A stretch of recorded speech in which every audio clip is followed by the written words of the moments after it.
What's up, everybody? Welcome to the latest edition of the Stephen A. Smith Show, coming at you as I love to do at the very least 3 times a week over the digital airwaves of YouTube. Hope you all had an absolutely wonderful weekend. Obviously, taking a moment to wish my very best to the citizens of California because it is an absolute disaster out there in L.A. specifically with everything that's happened with these wildfires. Obviously, I want to also take a moment to just pause for a second before I get deeper into that point to just thank all my subscribers and followers. We continue to grow at a pretty rapid pace, to be quite honest with you. We've picked up about 40,000 subscribers over the last few weeks alone. We've well eclipsed over 1 million subscribers. Obviously, there's 1 million more downloads on iHeartRadio, and can't thank y'all enough for the love and support. Keep it coming, and I'm going to keep on coming. To continue to like and follow the show, just click the bell to get notified of all of our new content, and you too shall be the latest member of the Stephen A. Smith Show family. And obviously, as I always ask you to do, make sure you pick up a copy of my New York Times best-selling book, Straight Shooter, a memoir of second chances and first takes, now in paperback. Just go to straightshooterbook.com to get yourself a copy.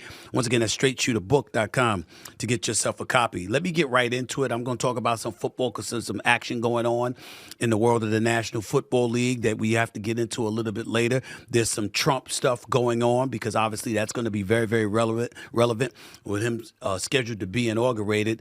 Here's my thing, ladies and gentlemen. Right now, the story ravaging through our nation, these wildfires. Let me tell you what I've been thinking. And we're going to have on a reporter that's on site, an expert in this kind of stuff. I mean, the guy is a chief news correspondent. He's big time. And I'm looking forward to talking to him, and I'll introduce him to you in just a few minutes. He's out there in California as we speak and in Los Angeles, and it's a mess. It's a mess. I'm not going to get into specifics in terms of the amount of damage because we keep hearing something new every single day. 10,000 structures destroyed, and then we heard it was 15, potentially 20. We heard 50 billion in damage, then it eclipsed to 60 billion. Now people are speculating over 75 billion. People have been displaced from their homes. Obviously, you're wondering what's going to happen with them because of insurance companies dropping their coverage, particularly their fire coverage. You're hearing that the reason that happened was because California didn't do the greatest of jobs in sweeping up the forest floors. As dry as it's been over the last 8 months, been very, very limited in the amount of rain and what have you. The water that was coming down or the water that they had available to them wasn't necessarily utilized effectively and efficiently enough. The water coming out of fire hydrants wasn't enough power. You heard all of this stuff. One minute it's not enough water. Another minute it's not enough power coming out, or pressure rather, coming from the fire hydrant so you could, get rid of these fires. All of this stuff is going on right now. And here's the conclusion that I've come to. I'm not going to say this definitively because we all know there's a weather tax in California. The weather's beautiful in Southern California.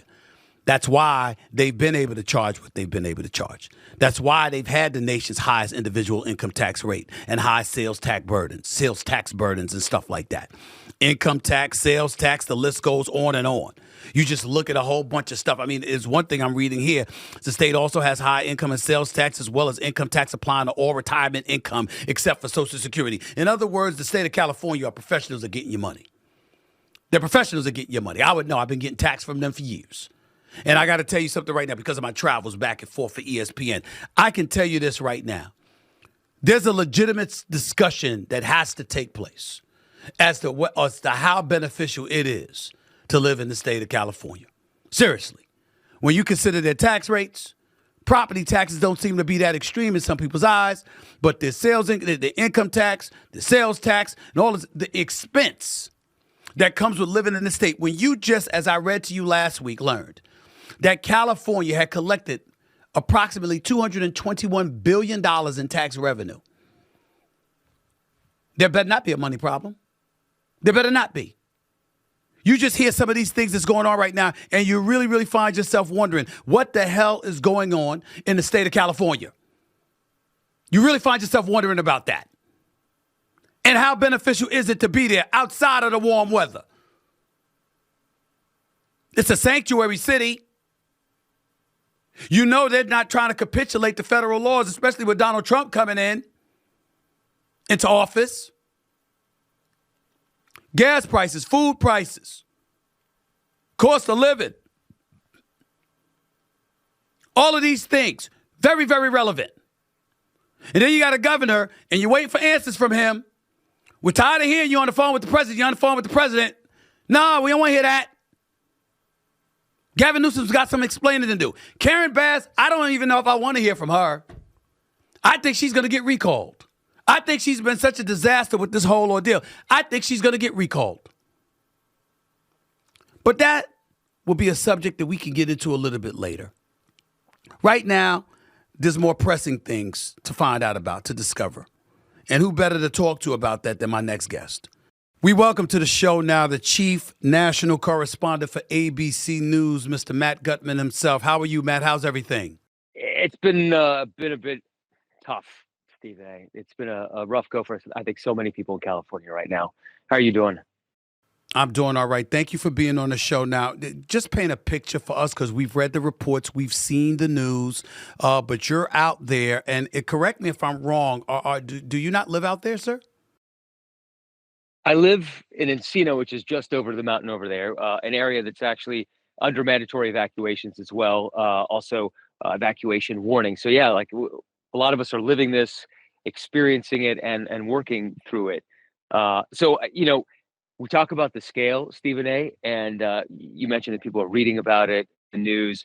But every time I come back to the Palisades or to the Altadena fire, I notice something new. And just now with my cameraman, Juan, we came upon this destroyed place that I'd seen many times, but the destruction is so vast here that everything is disorienting, so you sort of don't know where you are anymore. This is the village school. This is where both of my cousins went to school. And this is what's left of it. Now I'm going to have him just show you the inside. Oh, my goodness. Just completely wrecked. And just on the other side of it is the Ralph's supermarket, the major supermarket in town. The other major supermarket called Gelson's also burned down. And I think that's what's so unique about this fire is it's not just homes, but it's schools, the library, high school, elementary schools, supermarkets, the rec center. Everything is gone, and it's hard to wrap your head around. My aunt's house burned down Tuesday night. So it's like it affects so many people in the community. Mercifully, not many people were killed here in the fire. 8 people so far, 8 fatalities, and right. 14 others or 16 others in Altadena. So and at the Eaton fire. So deadly, but could have been even more devastating. Right now, how many structures have been destroyed? How many homes are they speculating have been destroyed? So they're still counting. And we've seen search and rescue teams still going house to house in many of these neighborhoods, trying to assess fully the damage and trying to see if there are remains of people in the debris. But right now here in the Palisades, it's around 5,600, probably a little more, and around 7,000 in Altadena. So, they're talking around, almost 12,000 homes and structures destroyed total from those fires last week. And we've got another Santa Ana wind event bearing down tonight with 70-mile-per-hour wind gusts. So everybody's on tenterhooks again. And people are traumatized here, Stephen A., freaked out. Like my wife, who I love, but, it was a really scary thing. Friday night, the winds changed and it was going towards our neighborhood. And people having seen what happened here were really, really scared, really scared. And of the fatalities that have been recorded, that have, you've highlighted some of the numbers. Is the belief that folks were trapped and they couldn't get out, or that they refused to leave and they thought that somehow, some way, it would bypass? What do we know about that in that regard? It's a really good question. So we don't know exactly, but many of the deceased were elderly or people with disabilities who couldn't get out. Right. The real piece of luck, if there is such a thing in this unbelievable tragedy, is that it happened, especially here in the Palisades, at started at 10:30, but the fire was really cooking by 1. And middle of the day, some people were at work, other people were awake. A firefighter told me this morning that had it happened at 2 a.m., like so many other fires, there would have been more fatalities. Just, it's hard to get people awake. They don't hear it. Their hearing aids are out. And it would have been much worse. So We don't know what caused the fatalities, but typically, and most of the victims are people who are elderly or disabled and just physically couldn't make it to the exit, couldn't make it to a car to be able to get to safety. In terms of the actual fires that took place, has there been a definitive reason that has been established as to what happened in that regard? And the forest floors not being cleaned, et cetera, et cetera. Has there been a definitive reason that has been provided? No, and it could be a while, but I mean, I think that's the central question that everybody here is asking. And if you go on YouTube or TikTok or any of the social media or Instagram, you see like all these videos purporting to show somebody setting a fire, some arsonist on this hill doing that. Nobody knows right now. Arson is part of the investigation, right? It's a factor that they're examining. On the other fire, the Eaton fire, which was more catastrophic in terms of damaged homes and destroyed homes and fatalities, that's mostly being investigated as probably something having to do with the transmission towers. And there are now 3 videos that we have, and there's a 4th that we haven't fully confirmed, that shows a fire breaking out at the base of an electrical transmission tower just across the canyon from where these homes were in Altadena. And multiple people have it at almost the exact same time. Now, the electrical company, Edison International, has said, we haven't seen any anomalies at that time. Everything was operating as it should.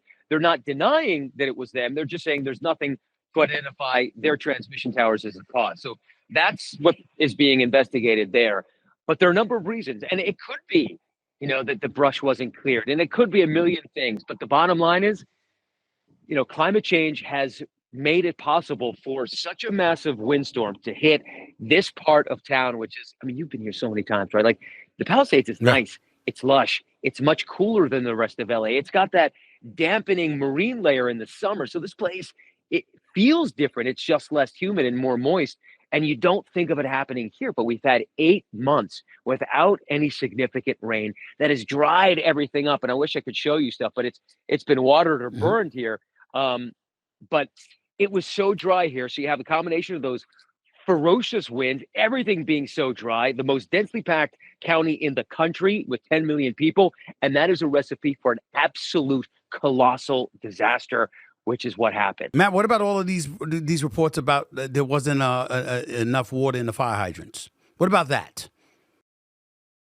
That may be the case, right? So the Santa Ynez Reservoir, which is about a mile in that direction, maybe even less, was supposed to supply water, but it was closed down for repairs for whatever reason. And what firefighters told me is that they were hooking up to the hydrants and the pressure wasn't enough to fill the tanks in their engines in the ladder trucks, right? So they couldn't get enough water fast enough. The pressure wasn't right, so it couldn't blast fast enough. But one of the problems was that there were so many trucks in so many different parts of this town all at the same time trying to access that water that they don't think any amount of water in the reservoir would have been able to have been enough. A. B, see, this house right there, the house next to it burned, the house across the street, the supermarket, everything here is gone. And so all of the 3/4-inch sprinkler hoses in all these neighborhoods busted, right? And so they're leaking all over the place. So when we came in here early Wednesday morning, when the fire was at its most ferocious, I'll go back here, there was water everywhere on the ground. And Stephen and I'm like, what? Okay, there's water everywhere. What's the problem? And it was just leaking. In my aunt's house, it's like a swamp. So firefighters put water on it. The thing burned down. The ash and the soot and the clay and the dishes and the dishwasher and the dryer and everything just sort of got to be this muddy stuff. And you walk in there and it's like 6 inches of swamp because the sprinkler hoses broke. In addition to the water from the hoses, created this massy soup. And that's what you see in so many different places here. And the fire chief at Station 69, which is right here in the heart of town, like it's the kind of place where kids do their birthday parties. Like they're so part of the community. My cousins did their birthday parties there, took my grandmother there. They put their fire jacket on my grandmother at age 96. Like they're the nicest, best people. They fought like hell, man. They fought like hell. They were up for, I think, like 72 hours. And they said that given the winds, given the fire, 100. Okay, Juan, show them that. So the fire was higher than that electricity pole, right? 100 feet high and cantilevered down like sideways on these guys. He's like, I've never seen anything like it. There was nothing that anybody could have done. They were spraying hoses at something that was 15 feet away, like that wall, and the wind was blowing it back at them. Just stuff that boggles the mind. So he's saying, and he's got like he could have an axe to grind. He could blame the city or the mayor for not having adequate resources, but he said, I don't think any amount of resources, any amount of water would have made enough of a difference.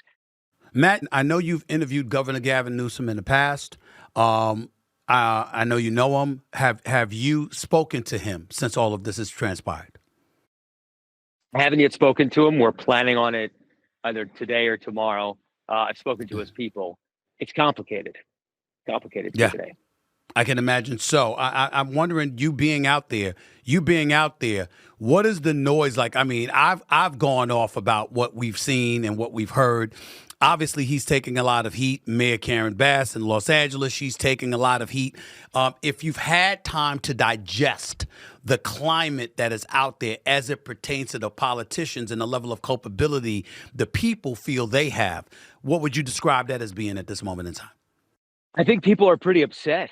I think people are upset. And I think maybe they have reason to be. But we don't know yet. What I can tell you is, that arson is being investigated, that it's very possible that there were very bad people who started this fire, knowing exactly where to plant this first seed of a fire, knowing that given the winds, they would come right into town. Because where that fire started, you could not have planned it. If it were just an accident, it would be crazy. I'm not saying it is not an accident. We seriously don't know. But it just happened to be in a place that pushed that fire right through the heart of this town. In Altadena, there was no suspicion of that. There's a suspicion that something may have gone wrong with the transmission wires. Again, it's not confirmed in any way. But, were they prepared? Could they have called out more mutual aid? Could they have had, all the equipment and all the people that they have now, which is an unbelievable amount? And Stephen A., I don't know if you guys were watching this weekend, and maybe you can roll this over, but yes, we were watching the air attack from my house, right?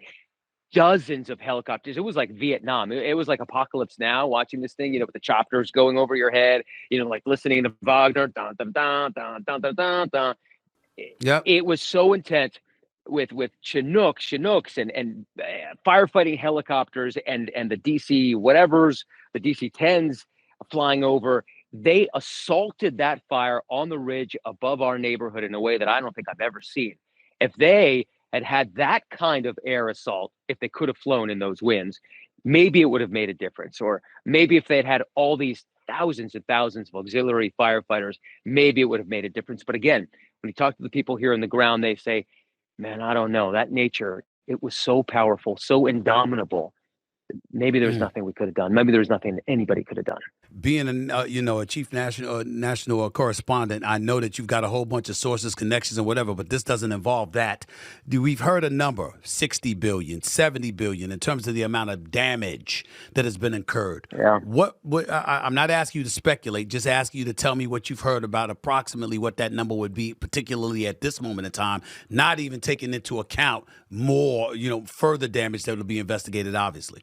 These are I think the median household, they say it's 2 million, but it could be much more of the median house price in Pacific Palisades. In Altadena, it's over $1 million. There are, 25 and $40 million homes that have been destroyed here. It's the infrastructure, the water system, roads have been impacted so much in both of these places. And the big question is, how is insurance going to cover this? What's going to happen there? Yeah. Some people, like my aunt, have been living in their homes for over 40 years. And I have a feeling that she's underinsured, and a lot of people aren't going to be able to afford to move back here. So it's going to be in the many tens of billions, that's for sure. The question is, what happens to these communities? Can people move back to Altadena and these places that they have had homesteads for generations? Families who have been able to find a refuge there against Jim Crow laws to build houses and create equity. Can they go back now? Are they going to be insured enough? And then what happens to the rest of the city? Insurance company's going to want to invest in California and insure people here. I mean, it's a scary prospect. This is a huge liability and a massive question for Governor Newsom. who knows, I'm going to probably ask him this question. All of these people, the tens of millions of people that Newsom and others want to stay here, how are they going to be protected? I'm wondering about that myself. Just reading, doing some research here, it talked about insurance companies abandoning folks in California with regard to the wildfires even before it took place. More than 10,000 structures in Los Angeles County being destroyed. You had stuff like this going on. Rising costs and cancellations have left many of the fire victims without adequate means, and that's exactly what you're talking about here. And I don't know what's going to happen moving forward. So, with that being said, very last question to you: how is the Los Angeles community pulling together in all of this, in your estimate, based off of what you've seen? So I love this question. Because, people are like, oh, LA, it's so LA. And it is, right? Like, people can be vain and they can be fickle here. But are you guys seeing what's happening at the Santa Anita Raceway on the other side of town in Pasadena, near there? There is a literal mountain of stuff, of aid, of clothes, of diapers, of beds, of bedding, anything you could, generators, tents, like anything you can imagine is there. People have come out from all over. There are places where pets are being helped. The amount of outpouring has surprised me and blown me away in the most positive way. And I'm so happy to see it, elated. And had we been not locked down in my neighborhood this weekend, I would have taken the kids. But we couldn't get out of our neighborhood because there was National Guard posted down the street. But that's another issue. But yeah, there has been a massive outpouring in a way that I don't think anybody imagined in this messy, complicated, traffic-ridden city full of natural disasters, but also great beauty, right? Like, where we are is a beautiful place. Altadena is beautiful, and the people are coming together in a way that is truly impressive. So I've been so heartened to see that. I know my colleagues are. We're out there at the Santa Anita Raceway and all the other places where they have been congregating and putting all of this aid together for the people who are homeless right now, who've been burned out of their homes. So what the insurance companies may not be able to provide them right now, I think the people of LA, the residents here, are trying to do, with just incredible pace and generosity. Well, let me say this to you. Outside of this interview being must-see because you've done such an exceptional job, it'll be even better when we see you in front of California Governor Gavin Newsom, because he's got a lot of questions. He's got to have some answers to a lot of these questions, and that's going to be must-see TV whenever he sits down with you, hopefully very, very soon. Matt Gutman, Chief National Correspondent for ABC News, thank you so much for your time, man. I really appreciate it. Thank you. Thank you, Stephen A. Yeah, that's outstanding information provided by Matt Gutman. I just feel so sorry for those folks out there. And just to reiterate, authorities say at least 24 people died and more than a dozen others remain unaccounted for as multiple wildfires burn across 45 square miles of densely populated Los Angeles County. The total damage and economic loss from the wildfires is now being estimated. Remember, I said 50, 60, 75, whatever. I didn't know, whatever. Now they're saying it's between 250 to 275 billion. According to AccuWeather. Meanwhile, thousands of firefighters from across the country are battling the flames, including other firemen from Mexico and Canada. They've joined the fray. Roughly 105,000 people remain under mandatory evacuation orders. And as for the response to the disaster, California Governor Gavin Newsom, who I brought up a couple of times to Matt, responded because you knew that President Trump was going to have something to say. And I told you Saturday how he was critical of Gavin Newsom, saying basically this was his fault. Here's what Trump had to say in wake of the fires last week. Quote, Governor Gavin Newsom refused to sign a water restoration declaration put before him that would have allowed millions of gallons of water from excess rain and snow melt from the north to flow daily into many parts of California, including the areas that are currently burning in a virtually apocalyptic way. He wanted to protect an essentially worthless fish called a smelt by giving it less water. It didn't work, but didn't care about the people of California. Now the ultimate price is being paid. I will demand that this incompetent governor allow beautiful, clean, fresh water to flow into California. He is to blame for this. On top of it all, no water for fire hydrants, not firefighting planes, a true disaster, end quote. Naturally, Governor Newsom responded by saying this. In writing a letter to Trump, he invited him to his state to tour the destruction. Newsom wrote, quote, I invite you to come to California again to meet with the Americans affected by these fires, see the devastation firsthand, and join me and others in thanking the heroic firefighters and first responders who put their lives on the line, Okay, here's the deal. First things first, Donald Trump called them new scum. Clearly, he does not like this man. He sat up there and called them an incompetent governor, all in the same graph, all in the same tweet. He called them new scum, and he says he's an incompetent governor. So clearly, he doesn't like the man. Let's call it what it is, okay? That's more than we could say for him and Obama, which I'll get into a little bit later. But then I'm thinking about this story that I read. When you had former Trump administration officials, this is what they've said. They've indicated that Trump initially refused to release federal disaster aid for the wildfires in California in 2018, withheld wildfire assistance for Washington State in 2020, and severely restricted emergency relief to Puerto Rico in the wake of the devastating Hurricane Maria in 2017 because he felt those places were not sufficiently supportive of him. I sincerely hope that's not true. I sincerely hope that Trump would not do that. Now, if you're Donald Trump and you want to turn California red, or at least from blue to purple or something closer to red, I don't think it would be wise for him to engage in such petulant and irresponsible behavior. So I guess the thing that we can say is we shall see. We shall see. But he did withhold, according to the people that worked in his administration, he was hesitant in providing relief for the state of California in 2018 and Washington State in 2020 and Puerto Rico as well because he felt they weren't supportive enough for him. Now, if he did something like that, that would be scummy. To use his word, new scum. That would be bad. That would be bad. I just want to say that. Okay? There's no way around that. By the way, thanks again to Matt Gutman for coming on the show to talk to us about what's transpiring with these wildfires. If you'd like to help the thousands of victims in Southern California, please visit redcross.org. Once again, that's redcross.org to donate today.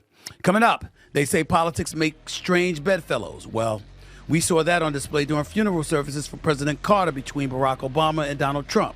I'll get into that later. But first, Jaden Daniels was sensational in his playoff debut.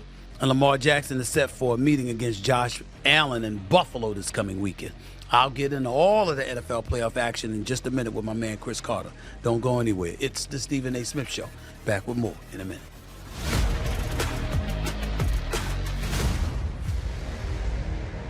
Everyone, I need you to stop what you're doing and listen up.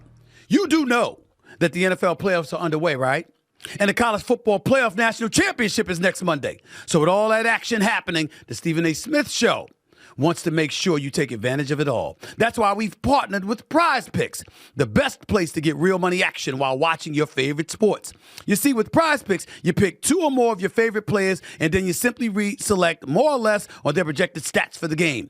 Pick Patrick Mahomes' passing yards, Saquon Barkley's rushing yards, and Domantas Sabonis rebounds, all in the same entry. And get this, PrizePicks is offering a free pick. Kick off your college football lineup right with a 0.5 passing yards projection for Ohio State's Will Howard. The free pick is live now. Jump into the PrizePicks app or website to make sure you're not missing out. Free pick will be live until kickoff on Monday. So download the app today and use code SAS to get $50 instantly after you play your first $5 lineup. Again, download the app and use code SAS to get $50 instantly after your first $5 lineup. PrizePicks, run your game. Now, let's look at my picks for next week's College Football Playoff National Championship game at the Ohio State Buckeyes going up against Notre Dame Fighting Irish. First up, Ohio State quarterback Will Howard, more or less than 0.5 yards passing. Seriously, y'all? 0.5 yards? I mean, if you're a quarterback, you can't even throw for a yard. You should be banned from the damn sport as far as I'm concerned. Of course, the answer to that is more. Of course. Next up, Notre Dame quarterback Riley Leonard against the Buckeyes secondary. More or less than 167.5 yards passing. I think this is going to be more. I really, really do. I think Riley Leonard is going to surprise some folks. He's going to put up some air yards on Ohio State. I think they expected him to run. I think he's going to throw a little bit more than anticipated, and I think that that's what's going to happen. Next up, we got Notre Dame running back Jeremiah Love, more or less than 49.5 yards on the ground. I'm going to go with more of this as well because I think you can run on Ohio State a little bit. I'm not saying the brother going to go for over 100, 150 yards, something like that, but over 49 and a half yards, I'm going to go with more on this. Finally, Ohio State running back Travion Henderson, more or less than 57 and a half yards rushing. The brother's always good to break one. He's always good to break at least one. So I think definitely the answer to this one is more. You saw me. You see what I had to say, okay? So you see what I'm doing. I'm doing more on everybody, okay? More on every single one of them. It's just that simple. Will Howard, Jeremiah Love, Riley Leonard, of course, Travion Henderson. More on all of them because that's what we do at PrizePicks. We aim to give you more. Welcome back to the Stephen A. Smith Show. Predictably, you know I had to get into some NFL talk because there's a lot of NFL action that took place this weekend, and who better to get into it with than my man, the one and only Cris. All he did was catch touchdowns, the Hall of Fame wide receiver. What's going on, big time? How are you, man? How's everything?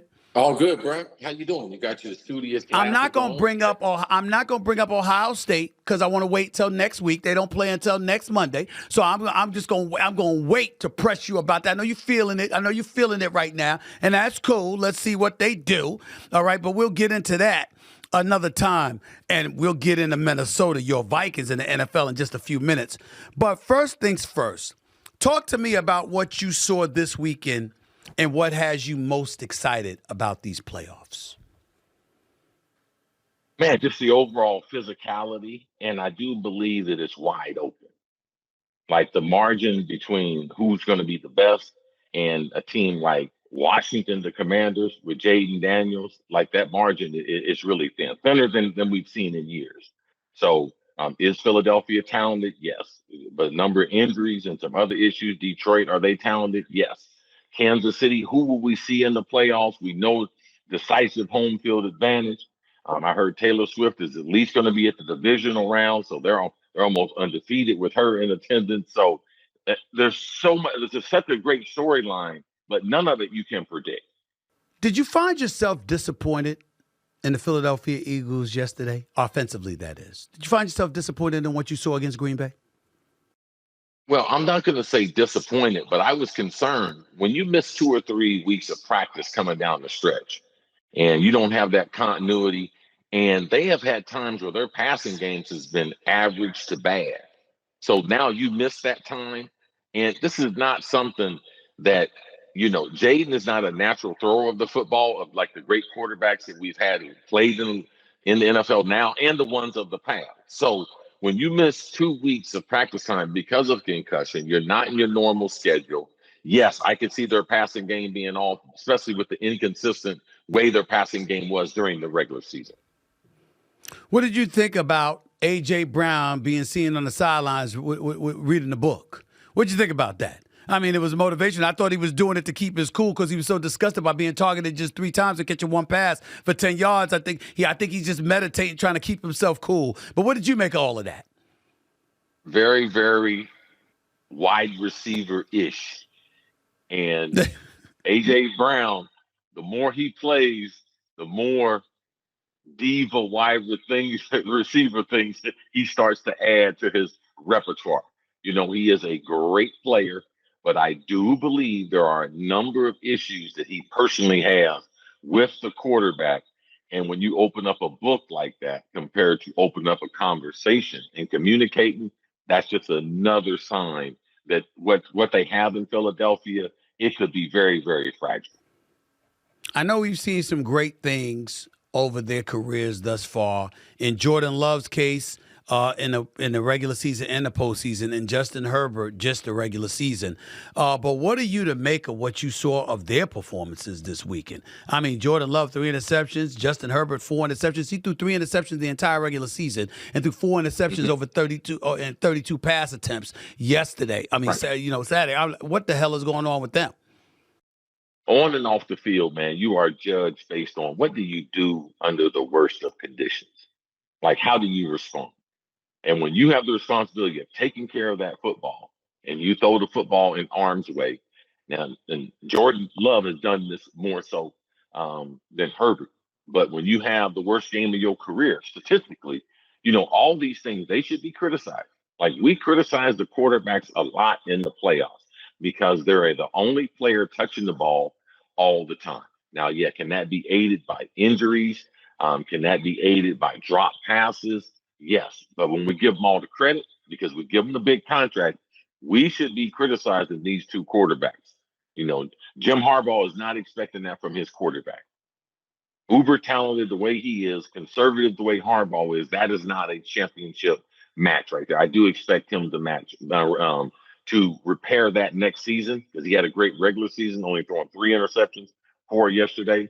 But Jordan Love, he is more of a gambler. Like he's going to throw the ball in arm's way more so than the other quarterbacks compared. I believe in protecting the football. When you protect the football, you protect the franchise. Protect the franchise, you protect my job. When you saw Buffalo blow out Denver in the second half, and you saw Baltimore blow out the Steelers in the first half, don't get me started with that.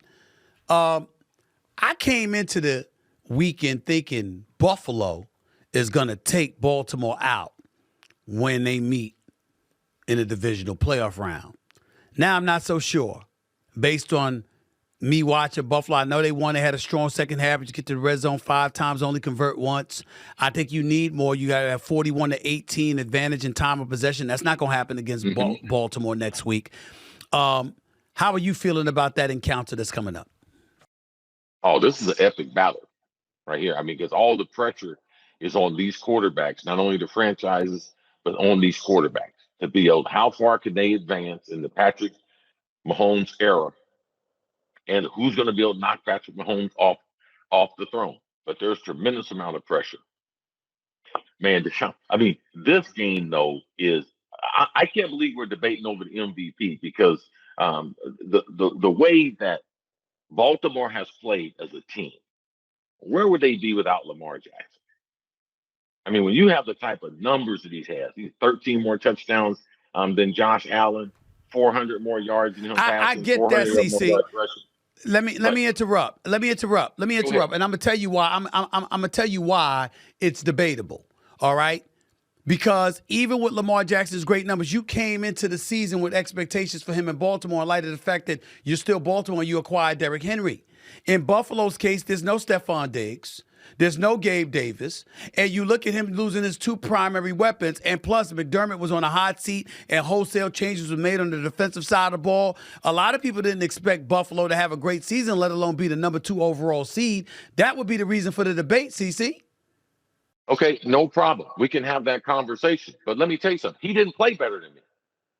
Every year we got circumstances. I've been MVP twice. I'm having an epic season, not only based on my standards, but based on NFL standards. So he still didn't play better than me. This is like the great quarterbacks, Aaron Rodgers, them. They have put the standard so high. And then someone comes maybe close to it and we're like, oh, he's the MVP. But he didn't play better than Lamar. Lamar had the best season. Did he have a surprising season? Yes. Now that's a different conversation. But did he have the MVP best season of any quarterback? No, he did not. So that would be the conversation that I would continue. Expectations based on what actually happened. So now we're giving him MVP because we didn't have expectations. Joe Burrow had an MVP type season. He had a questionable risk coming into the season, but we're not giving him the MVP. No, that's because they're 9-8. But that don't matter. Your argument is profound. I got to give it to you. You're right about Lamar Jackson. Let's stay with Baltimore and Pittsburgh in this regard. Now that Pittsburgh has lost, Mike Tomlin hasn't won a playoff game since 2016. They're one and done at least 5 times. You got people speculating about a lot of different things. The Steelers obviously ain't going to make changes. They don't fire coaches. They've never fired a coach. What are your thoughts about Mike Tomlin? 6 straight postseason losses. And by the way, I mean, they just don't score as well. When you consider what's been transpiring, what do you do if you're the Pittsburgh Steelers when it comes to Mike Tomlin, CC? In the modern salary cap era, the Pittsburgh Steelers system does not work, bro. Like, you cannot say, I'm not going to participate in free agency. All the money that you're making as a family, your philosophy is obsolete. Oh, I'm going to only sign a couple of the players that I draft to their second or third contract. See, Mike Tomlin's been battling that. No one even talks about that ever, the economics of it. I mean, he is at a decisive disadvantage than people like Baltimore, Kansas City. Like, these people are spending bread, man, to get guys to come play for their team. All right, not only do they have a franchise quarterback, they got people, I mean, they are going out of their way to make them highest paid at their position. Man, so, how many concessions do you want players to make to come to Pittsburgh when I can go somewhere else and get paid? So if we're going to start talking about Mike Tomlin and we're going to start talking about it in the right vein, it should really be about, man, is he limited there in Pittsburgh? Would he be a better coach somewhere else where they were spending up to the salary cap and they were participating free agency? And also, imagine Mike Tomlin recruiting. Now he can get the kind of dudes that he wants to get. Oh, now that's a different conversation. So Pittsburgh, be careful. Don't step on yourself because you run a program that Mike Tomlin's familiar with, and that program can only get you first round, a divisional round, maybe in the second round. But it is not going to get you with the elite teams because everyone is spending money now. Chicago's in the market for a head coach. New Orleans, the Dallas Cowboys, Mike McCarthy, he's gone. He's gone now because him and Jerry Jones couldn't reach an accord on a contract extension. What would be the best place for Mike Tomlin, and who should want Mike Tomlin more than anybody? Well, Mike Tomlin going to Chicago is a game changer. Not only are you going to get the benefit of what he coaches on the defensive side, but you got a sure superstar in Caleb Williams at the quarterback. And I can guarantee you, when Mike Tomlin gets him a quarterback, just like when he had with Ben Roethlisberger, even though they weren't spending up to the cap like other teams, the Chicago Bears are ready for a quick turnaround. If they don't get Mike Tomlin, get someone like Ben Johnson, someone that can affect that offense. I mean, the way Ben Johnson calls plays, I remember when Mike Marks used to call plays with the Rams. I'm like, my God, I never seen that play before. I mean, the way they throw the ball, the way they attack the defense. So I do believe Mike Tomlin would be a great fit in Chicago. I believe Mike Tomlin would be a great fit with the Dallas Cowboys. Why? Because he understands hierarchy. And I do believe that Jerry Jones, having someone like Mike Tomlin, he would give away some of that power because he knows there's no rebuild. Mike Tomlin's ready to go now. And I'm sure, man, that locker room would respond to Mike Tomlin being named. So Chicago Bears, Dallas Cowboys, I mean, any team that's got aspirations of trying to get their team in the Super Bowl in the next 3 years, Mike Tomlin, they should be calling Pittsburgh trying to work out a trade. Last question for you. The Los Angeles Rams in Scottsdale, Arizona, because the game was moved from L.A. due to the wildfires. They're hosting a playoff game against the Minnesota Vikings tonight. You saw what happened to your boy Sam Darnold last week. As I told you that was coming. I mean, I tried to break it to you. No, you told me that in week number 4. So you were wrong in week 5. I don't recall week that. 6. I don't recall week that. 7. I have no week recollection 8, of that. Week 9. Week 10. You got right in week number 18. I don't know what you're talking about. And now look at you. I don't know what you're talking about, man. I don't know what you're talking about. But I know what I saw against the Detroit Lions last week. And now he goes into the playoffs fresh off of getting his ass kicked. What do you expect for the Minnesota Vikings against Los Angeles tonight? Man, this is a contract-changing game. Because if he's able to win this game in Arizona, and God bless the Rams, man, God bless their families and what they're going through out there, horrific wildfires. Absolutely. I mean, it's hard to concentrate on a football game when life is really, throwing you a set of unfortunate circumstances that we've never seen in our life. But this right here changes Sam Darnold. It changes how the Vikings attack J.J. McCarthy.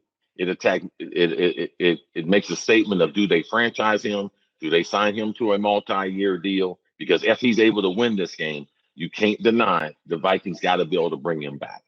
And the only way that you can execute the ghost that you have of your past is by winning. He was shaky last week, but any quarterback can be shaky. The way Detroit was playing, the way that they had them moving on with 13 guys on the injured list on the defensive side of the ball. That man, they played a hell of a game. They brought it to my Vikings. I respect that. But now it's the playoffs. And now all that can be rectified in Arizona against the Rams. How you going to beat the Rams? Rams have been looking pretty good. No, we're going to throw it, man. We got to get JJ, man. You saw what happened last week. JJ is getting ready to have 150. All right? Defense is going to turn the ball over. 150. Oh, JJ. That what you just said? Will have 150 in Arizona against the Rams tonight. All right? Tonight sounds very emotional. Prime time players sounds very emotional. Sounds very emotional, Cris Carter. I'm going to let you go, but expect a text from me tonight. Expect a text from me tonight. I'll be watching the game virtually with you, brother. You know what I'm saying? Subliminally, whatever the hell the word is. I'm going to be watching it with you. Because there ain't no way I can't. Well, I shouldn't say that because this is Justin Jefferson we talk about here. Anything's possible. Anything's possible.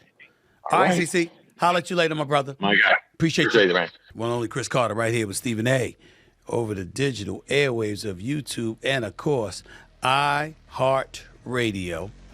Coming up, President Barack Obama and Donald Trump appear to be chummy at the funeral services for President Jimmy Carter. And some are criticizing Obama for it. Well, what do I have to say?